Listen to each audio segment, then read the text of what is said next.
Bonjour Bandeko Balandia Chronique d'Ines TV. Plaisir et encore une fois que vous allez bosser na bino pour na kopesa bino ba information sire, ba information vraie, ba information fiable. Lobi na ba information ba appel ebele pardon, ba baza ko tuna ndeko. Pourquoi ba Lion de Sarambwe ba telemi, pourquoi ba Lion de Sarambwe baza suko avasete? Est-ce que bitumbango komi kaka ya bilobela ya monoko me na front boy baza ko sala makamute?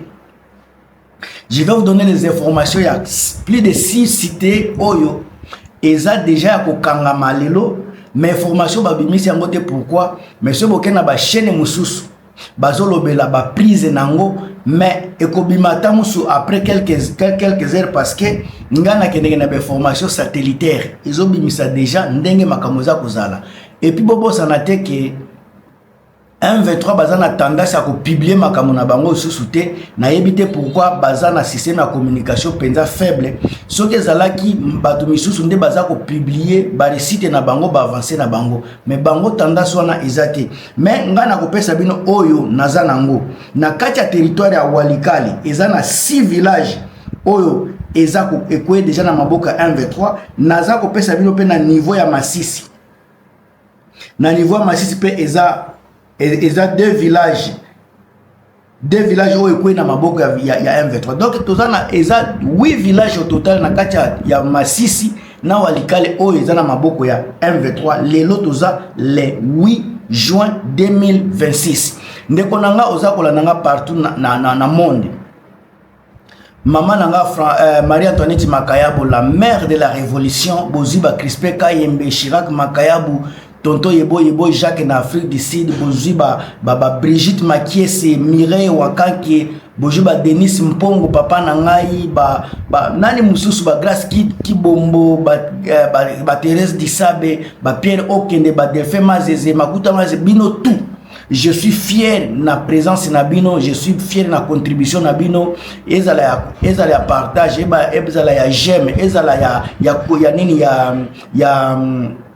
ya commentaire, ezala pe ko s'abonner. En tout cas, merci na ba soutien Nabino. Nandenge se boza ko sala prochaine à Chronique d'Ines TV et continuer liboso. Ndeko nangai na kozala mingite. Nazo pesa bino kaka ba extrait parce que beaucoup de gens bazako se lamenter bazako yebate ni nezo le kana front parce que tout le monde azaka kana makambo ya changement de constitution Angola balobi boy senko basali boy ezana ba réalité mususu ozo leka na kati kuna boyoka ba réalité yango sikoyo.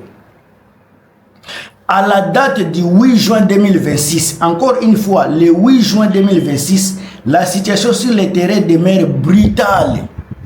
Demeure brutale sous le feu de M23. Marquée par les dénonciations officielles par des FARDC d'une violation continue de cessez-le-feu par la coalition AFC M23. Les lignes de front bougent constamment. Suite aux affrontements directs de ces derniers jours entre l'armée des FARDC et celui du groupe Wazalendo avec FARDC et FDLR. Alors voici précisément, précisément les villages et les agglomérations qui sont actuellement sous menace immédiate de tomber ou au cœur des combats étant pour leur contrôle ce début de mois de juin, tout ça mois de juin. Donc bazako pesa ba élément oyo ezako la kisake Tshisekedi azo perdre terrain. Encore une fois, FARDC baza incapable de protéger terrain. Encore une fois, bazola que c'est le Lion de Sarambwe qui sont capables de protéger les territoires. C'est eux qui ont le mot d'ordre sur les fronts. Tozo yasika, tozo kota. Ndeko nango landanga kobosa na te kotia ba j'aime na ba partage na ba commentaire sur koza nango. Soki ezana ba village o na bosani tia na yo parce que les informations que vous allez propager déjà ba chaîne sou baza ko lobela yango. Ba first post bo ke ndeko na bokoyo ka pe information oyo.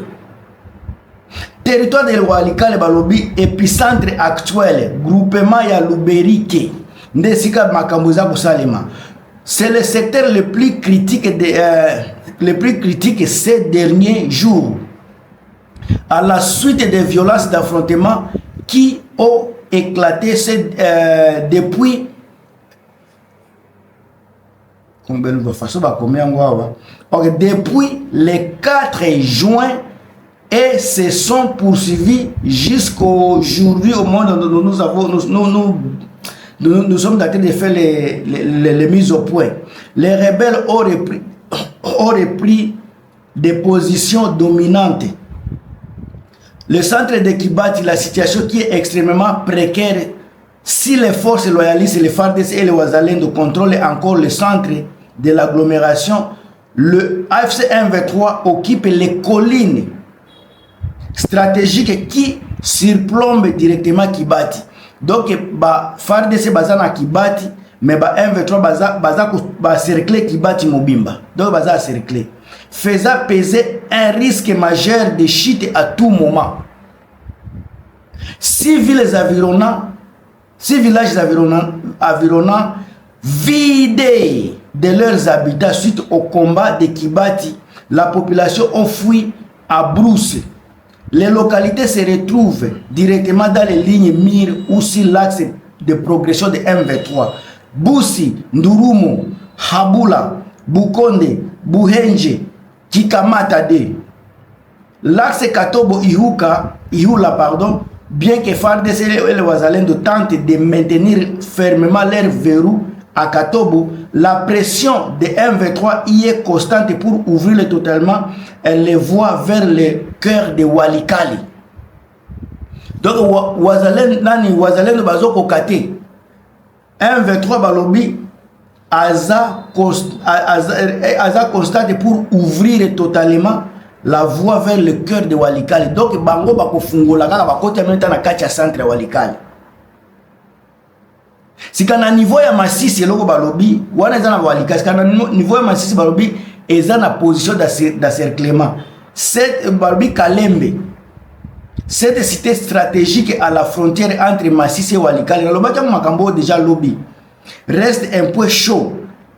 Pas plus tard que la nuit de 5 et 6 juin, les Wazalendo y ont mené un contre-attaque nocturne contre les positions de M23 avant de se replier.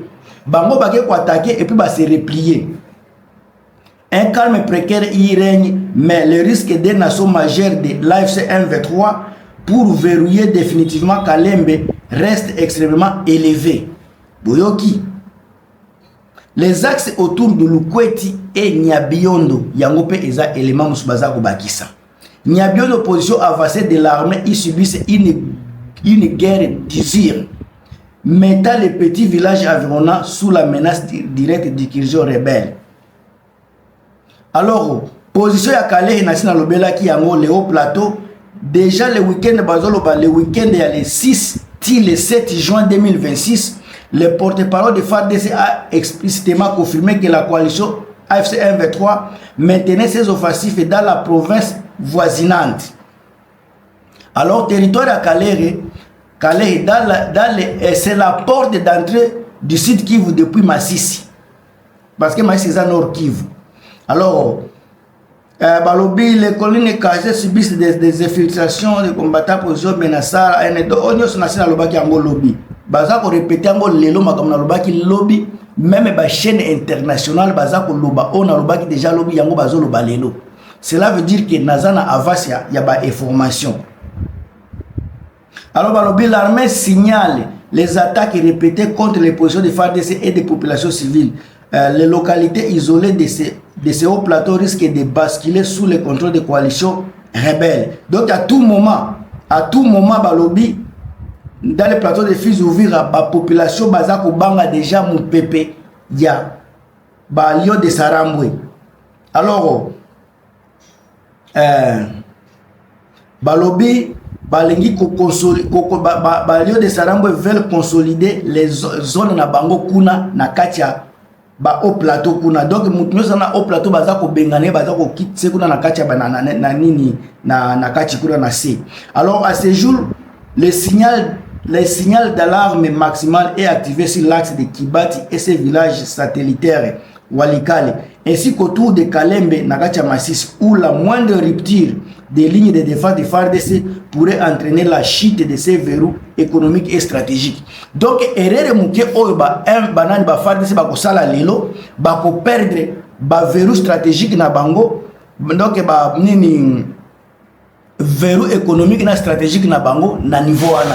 Donc awa kaza koloba bozala prida bokanisa te ke bato baza kolala na niveau ya Fro Bitumba eza kokendeza ozondi mais avec Dianini ba négociation pe ezoleka na mesa. Alors ata soki ba Lion de Sarambwe ba avancer tendance à kolakisa avancement na bango eza te pona koluka te ke baza ko briser cesser les feux ba ozela soki FARDC ba attaquer bango bazu raison ya kosala défense légitime na kati ya défense légitime wana ne baza ko repousser ba FARDC musina ba wazalendo na ba FDLR musika nesika bazalaki position bazalaki nango liboso soki basali contre attaque ba ko repousser bango tango na ba 5 ba 10 km bango baza ko avancer malembe mais na minute oyo FARDC aza su ko avancer te eza ba M23 ne baza ko avancer malembe selon ndenge baza ko sala ba contre attaque. En tout cas bo baza ko tunanga ba question ebele na pesi bino réponse ya muke kaka na ndenge ya mabete. Bo partager, bo commenter sur besoin de l'or au bakisa toujours bo tia na commentaire a oza place à kosolola. Encore une fois sur besoin de l'or à koloba bo tia na commentaire. On se revoit à très bientôt na kati émission Mosusu. À plus.